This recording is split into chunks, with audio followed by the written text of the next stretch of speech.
Levelling की दुनिया एकदम अमेजिंग है, जहां मॉन्स्टर्स है, डंजन्स है, हंटर्स है और इन सब के बीच गुत्थम गुत्थी होती रहती है। ऐसे में एक सवाल जो हम सबके मन में आता ही होगा कि भैया सोलो लेवलिंग के वर्ल्ड में सबसे स्ट्रॉन्गेस्ट हंटर्स कौन हैं? वेल, मैं आपके इस सवाल का जवाब दे सकता हूं, लेकिन इससे पहले एक बहुत ही बड़ा सा स्पॉइलर अलर्ट, क्योंकि भैया इस वीडियो में सोलो लेवलिंग को लेकर ढेर सारे स्पॉयलर्स होने वाले हैं। ओके, दे दिया है मैंने वार्निंग। सोलो लेवलिंग के वर्ल्ड में हंटर्स को रैंक किया जाता है उनके पावर के बेसिस पे, और ये रैंकिंग काफी क्लियरली डिफाइंड है। फॉर एग्जांपल, अगर कोई ई लेवल का हंटर है तो भैया वो बहुत ही वीक हंटर होगा, वहीं अगर कोई एस लेवल का हंटर है तो वो बहुत ही ज्यादा स्ट्रॉन्ग होगा। लेकिन क्या आपको पता है कि एस रैंक से भी ऊपर एक रैंक एग्जिस्ट करता है? जी हाँ, इन्हें हम कहते हैं नेशनल लेवल हंटर्स, और पूरे दुनिया में सिर्फ 5 ही ऐसे लोग हैं जिन्हें ऑफिशियली नेशनल लेवल हंटर का दर्जा दिया गया है। तो आखिर ये सब हुआ कैसे? वेल, कहानी शुरू होती है 8 साल पहले, जब अमेरिका में वर्ल्ड का पहला एस लेवल का एक गेट खुला था। इस एस रैंक के गेट के अंदर भयानक मॉन्स्टर्स तो थे ही, लेकिन उन सब का बाप था कामिश। जी हाँ, कामिश इस एस रैंक के गेट का बॉस था। अब जो लोग मेरी वीडियोस रेगुलरली देखते हैं उन्हें याद होगा कि कामिश कौन है। हाँ, वही अपने स्ट्रॉन्गेस्ट मोनार्क आंतरस का सर्वेंट, जो कि रूलर्स द्वारा कैप्चर कर लिया गया था फाइट के दौरान, और अब उस पे एसेंस स्टोन प्लांट कर दिया गया है ताकि वो इन गेट से आके ह्यूमंस पे अटैक कर सके।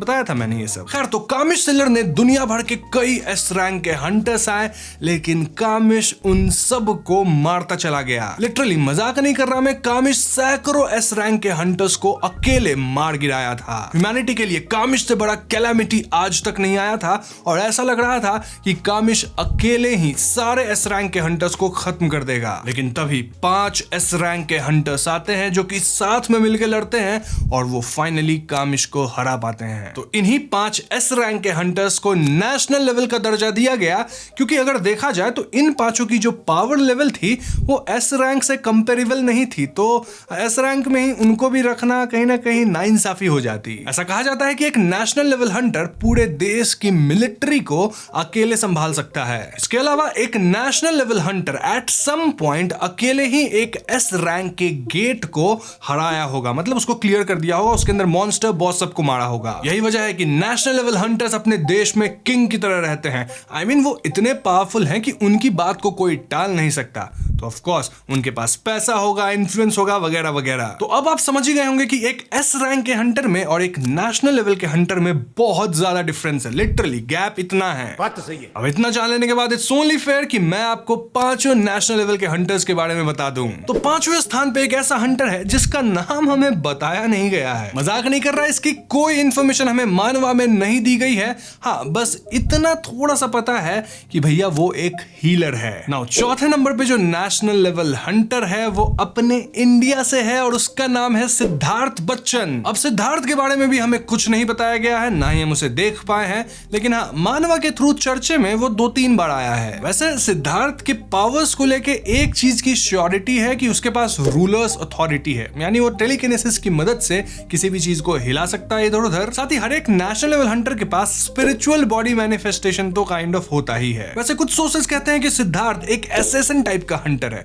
वैसे मैं इसको लेके श्योर नहीं हूं, तो थोड़ा अपना भी रिसर्च करके मुझे कमेंट्स में बताना कि इफ इट्स राइट और नॉट। वैसे इन बातों के बीच में आपको ये तो बताना भूल ही गया कि नेशनल लेवल हंटर्स इतने पावरफुल हो कैसे गए। वेल, बात कुछ ऐसी है कि जो भी नेशनल लेवल के हंटर्स हैं वो किसी न किसी रूलर के वेसल हैं। तो अब समझे क्यों इनके पास इतनी ताकत है। लिटरली रूलर्स के ही वेसल हैं, तो ताकत तो होगी ना। वैसे ये सीक्रेट बात है, किसी और को मत बताना ये। आगे बढ़ते हैं। तीसरे नंबर पे जो नेशनल लेवल हंटर है उसका नाम है क्रिस्टोफर रीड। क्रिस भी एक अमेरिकन हंटर है जो कि बहुत पावरफुल है, और इसे लोग लोन वुल्फ के नाम से भी जानते हैं। लोन वुल्फ इसलिए क्योंकि ये अकेला रहना पसंद करता है सॉलिट्यूड में, और ये लड़ने से कतराता नहीं है। मानो में क्रिस को नॉर्मा वार्न करी थी कि भैया तुम्हें कुछ एंटिटीज मारने की प्लानिंग कर रहे हैं। ये सुन के क्रिस एकदम गुस्सा हो गया था कि मुझे कौन मार सकता है, मैं नेशनल लेवल हंटर हूं। लेकिन क्रिस को शायद ये नहीं पता था कि उसे मारने कोई हंटर या ऐसे ही कोई डीमन नहीं आ रहा, बल्कि 3 मोनार्क्स आ रहे हैं। नाउ 3 मोनार्क्स के सामने तो क्रिस टिक ही नहीं पाता, ऑल्दो वो लड़ाई पूरा किया था, मन से फाइट दिया, स्पिरिचुअल बॉडी मैनिफेस्टेशन सब कर दिया था,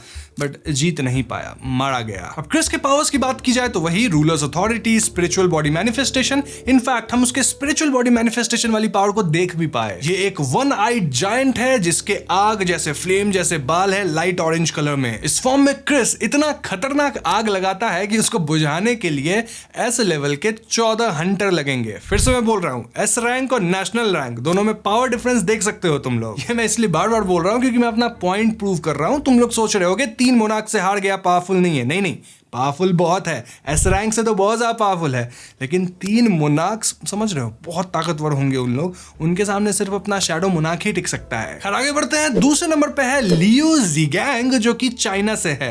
प्रोनाउंसिएशन गलत हो गया हो तो माफ कर देना। और अगर अपने लियू भाई चाइना से हैं तो ऑफ कोर्स वो चाइना के स्ट्रॉन्गेस्ट हंटर तो होंगे ही, इतना तो आप लोग समझ ही गए होंगे। नेशनल लेवल है यार, इतना तो कॉमन सेंस लगा, वो स्ट्रॉन्गेस्ट तो होगा ही। अब मानवा में लियू की स्क्रीन टाइम ठीक ठाक है और उससे हमें पता चलता है कि लियू थोड़ा सा रूड है। ऑल्दो वो पावरफुल लोगों को रिस्पेक्ट दिखाता है और हम तभी समझ गए थे इस बात को जब लियू ओपनली मीडिया के सामने एडमिट कर लिया था कि जिनवू उससे ज्यादा पावरफुल है। पावर्स की बात की जाए तो लियू के पास amazing speed, strength, durability, spiritual body manifestation और इसके साथ साथ रूलर्स अथॉरिटी तो है ही। इस सब के अलावा हम उसे एनर्जी ब्लास्ट का भी इस्तेमाल करते देख पाए, जहां वो अपना तलवार घुमाता है जिससे एनर्जी ब्लास्ट निकलता है और उसके रेंज में जो भी फंसा वो समझो गया। लिटरली ये ब्लास्ट्स इतने स्ट्रॉन्ग हैं कि लियू ढेर सारे एंट्स को मार गिराया था। अरे वही एंट्स जो कि जेजू आइलैंड रेड के बाद वहां से भाग के चाइना की तरफ जा रहे थे। ओवरऑल लियू भैया अपने काफी ओपी हैं, बहुत ताकत है उनको। नाउ पहले नंबर पे आता है थॉमस आंद्रे जो कि अमेरिका का टॉप हंटर है एंड आर्ग्यूएबली वो सबसे स्ट्रॉन्ग हंटर है। थॉमस एक गरीब यूरोपियन फैमिली में पैदा हुआ था जहां उसे सर्वाइव करने के लिए दूसरों से लड़ना पड़ता था और इस तरह से उसकी जो फाइटिंग इंस्टिंक्ट्स एंड एबिलिटीज थी वो काफी ज्यादा डेवलप हुई। लिटरली थॉमस एक टैंक माफिक स्ट्रॉन्ग हो गया था, देखने में भी एकदम बड़ा चौड़ा है और भैया लड़ाई में उसके सामने कोई नहीं टिक सकता था। पृथ्वी पे जब रीअवेकनिंग का प्रोसेस शुरू हो गया था तब थॉमस भी अपना हंटर बना और कुछ ही समय में वो एकदम टॉप पे पहुंच गया। कहा जाता है कि जब कामिश से लड़ाई हो रही थी तो अपना थॉमस कामिश का सबसे ज्यादा शार्प फैंग होता है ना, दांत, उसको पकड़ लिया था। वैसे लोग ऐसा भी कहते हैं कि कामिश थॉमस को काट भी लिया था। अब कामिश की मौत के बाद थॉमस को कामिश के फैंग्स एज सुवेनियर दे दिए गए और उन फैंग से कामिश बनाया कुछ ब्लेड्स। हाँ, ब्लेड्स या डैगर्स ही कह सकते हैं आप उसको, क्योंकि फैंग्स इतने लंबे नहीं थे कि उनका स्वॉर्ड बनाया जा सके, लेकिन ब्लेड बनाने के लिए मस्त है। ब्लेड बोले तो डैगर, समझ जाओ बात। अब मानवा में एक पॉइंट पे थॉमस और जिनवू की आपस में लड़ाई हो गई थी। अब इस लड़ाई में अपना जिनवू थॉमस को कुत्तों की तरह मारा था। आई मीन भाई इतना पीटा था अपने थॉमस भैया को कि मुझे तो लग रहा था कि थॉमस गया, बट देन जिनवू थॉमस को छोड़ दिया और थॉमस टाइम के साथ हील भी कर गया और अब जिनवू और थॉमस चड्डी बड्डी बन गए हैं। वैसे इससे आप अंदाजा लगा सकते हो कि आगे चल के जिनवू कितना स्ट्रॉन्ग होने वाला है कि वो स्ट्रॉन्गेस्ट नेशनल लेवल हंटर को बेयर हैंड से हरा दिया था। अब पावर्स की बात की जाए तो थॉमस के पास speed, strength, durability, spiritual body manifestation, rulers authority, ये सब चीज तो है ही। साथ ही उसके पास रीइंफोर्समेंट है जहां वो अपने शरीर को गोल्डन आर्मर से ढक लेता है, काइंड ऑफ रूलर जैसा दिखता है। इस फॉर्म में उसके हॉर्न्स आ जाते हैं और भैया उसका अटैक और डिफेंस नेक्स्ट लेवल पे चला जाता है। कितना नेक्स्ट लेवल? वेल, जिनवू अपने बेयर हैंड से जब थॉमस को इस फॉर्म में पंच किए जा रहा था लगातार, तो जिनवू का हाथ भी इंजर्ड हुआ था। तो आप समझ सकते हो, जिनवू को इंजर्ड कर दिया, मतलब पावर तो है बंदे में। इसके अलावा थॉमस कैप्चर का भी इस्तेमाल करता है जहां वो टेलीकिनेटिकली किसी को भी अपनी तरफ पुल कर लेता है। रीइंफोर्स्ड फॉर्म में जब वो कैप्चर का इस्तेमाल करेगा तो ये एक ब्लैक होल जैसा सिचुएशन बन जाता है जहां वो हर चीज को अपने अंदर पुल कर लेता है। इनफैक्ट जिनवू भी इसके अंदर पुल हो जाता अगर जिनवू के पास अपना स्ट्रॉन्ग वाला रूलर्स अथॉरिटी नहीं होता। एंड देन थॉमस के पास कोलैप्स भी है जो कि हल्क स्मैश जैसा है, मतलब मुक्का मार के जमीन तोड़ देगा और उसके ब्लास्ट रेडियस में जो फंसेगा उसको बहुत जोर से चोट लगेगा, ऐसा ही कुछ। आप और हम अगर फंस गए उसके ब्लास्ट रेडियस में तो हमारे तो चिथरे उड़ जाएंगे। ओके, तो मैंने यहाँ आपको 5 नेशनल लेवल हंटर्स के बारे में बता दिया है, साथ ही मैंने ये भी क्लियर कर दिया है कि जिनवू अपना इन 5 से बहुत ज्यादा स्ट्रॉन्ग है। लेकिन अभी एक और बंदा बचा है जिसे नेशनल लेवल का टैग तो नहीं दिया गया ऑफिशियली, लेकिन वो किसी नेशनल लेवल हंटर से कम भी नहीं है। इस इंसान का नाम है सांग हुआन जो कि जिनवू का बाप है। तो कहानी कुछ ऐसी है कि हुआन एक फायर फाइटर हुआ करता था एंड जब रीअवेकनिंग का सिलसिला शुरू हुआ तो हुआन भी एक हंटर बना। धीरे धीरे हुआन इतना पावरफुल बनता गया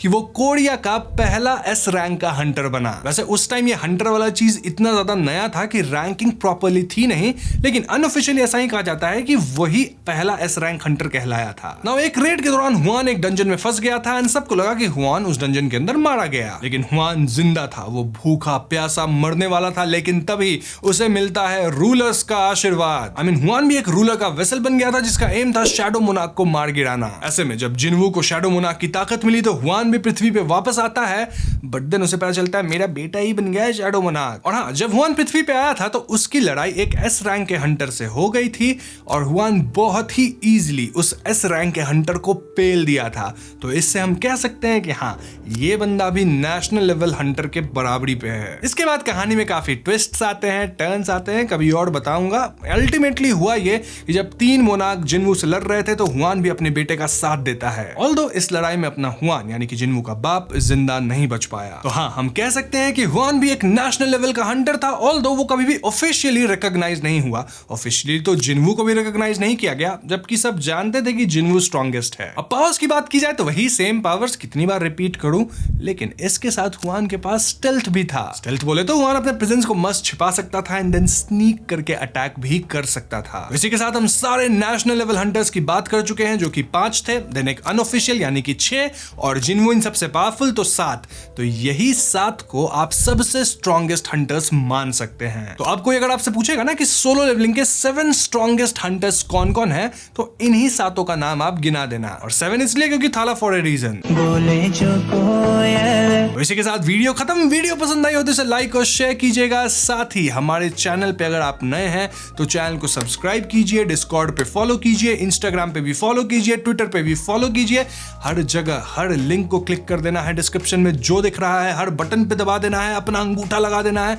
बस डिसलाइक बटन मत दबाना, दुख होता है उससे। I'll see you guys in the next one. Peace out.